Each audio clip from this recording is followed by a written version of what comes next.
വിധി അങ്ങനെയാണ്. ചിലരെ ചേർത്ത് പിടിക്കും.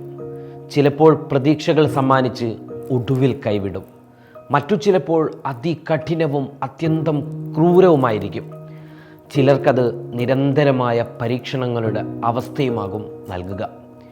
ജെയ്സൻ്റെയും ശ്രുതിയുടെയും കഥയും അങ്ങനെയാണ്.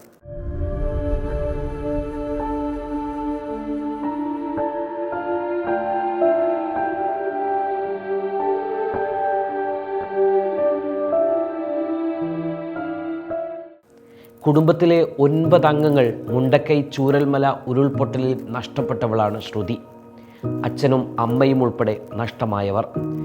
ജീവിതത്തിൽ സ്വന്തമെന്ന് കരുതിയിരുന്ന എല്ലാവരും തനിച്ചാക്കിയപ്പോൾ 10 വർഷം തന്നെ ചേർത്ത് നിർത്തി പ്രണയമഴ നൽകിയ പ്രതിശ്രുത വരനായിരുന്നു ജിൻസൺ.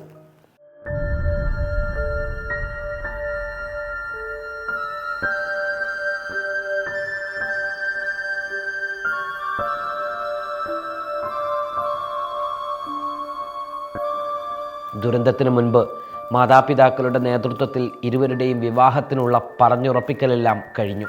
വിവാഹത്തിലേക്ക് നടക്കുകയായിരുന്നു അവർ. ആയിടക്കാണ് ഉരുൾ ശ്രുതിയുടെ ജീവിതത്തിലേക്ക് ചെളി കോരിയിട്ടത്. പക്ഷേ ദൈവദൂതനെപ്പോലെ തൻ്റെ പ്രിയപ്പെട്ടവൻ അവളെ ചേർത്ത് നിർത്തി. ആരുമില്ലെന്ന് അവൾക്കൊരു തോന്നലും ഉണ്ടാകില്ലെന്ന് ആ കാമുകൻ പ്രതിജ്ഞയെടുത്തു. ഒരായുസ് മുഴുവൻ കരയുവാനുള്ളവ അനുഭവിച്ചവളാണ് എൻ്റെ ശ്രുതി. ഇനി അവളുടെ കണ്ണിൽ നിന്നും കണ്ണീര് വീഴാൻ ഞാൻ സമ്മതിക്കില്ല. അവളെ ചേർത്ത് പിടിച്ചു അവൻ. ഒപ്പം അവനൊരു ആശങ്കയും പങ്കുവച്ചു. എനിക്കെന്തെങ്കിലും സംഭവിച്ചാൽ ഇവൾക്കാരുണ്ടാകുമെന്ന ആശങ്ക. അറം പറ്റിയ പോലെ ആ വാക്ക് പുലർന്നു. ചൊവ്വാഴ്ച കൽപ്പറ്റ വെള്ളാരം കുന്നിൽ ജിൻസനും ശ്രുതിയും സഞ്ചരിച്ച ഓമ്നി വാൻ ബസ്സുമായി കൂട്ടിയിടിക്കുന്നു. അപകടത്തിൽ ശ്രുതിക്കും ജിൻസനും പരിക്കേറ്റു.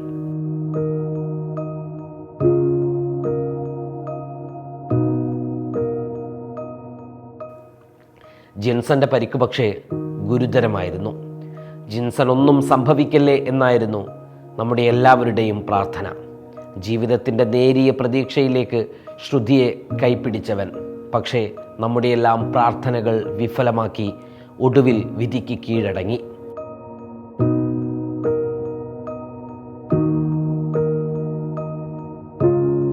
ഒരു മഹാദുരന്തത്തിൻ്റെ തീരാദുരിതത്തിൽ നിന്നും ജിൻസന്റെ കൈപ്പിടിച്ച് ജീവിതത്തിൻ്റെ പ്രതീക്ഷയിലേക്ക് പതിയെ നടന്നു വന്നവളെ മറ്റൊരു ദുരന്തം കൂടി അതികഠിനമായി വേട്ടയാടിയിരിക്കുന്നു. 10 വർഷത്തെ ആ പ്രണയം ഇനി ചരിത്രമായിരിക്കുന്നു.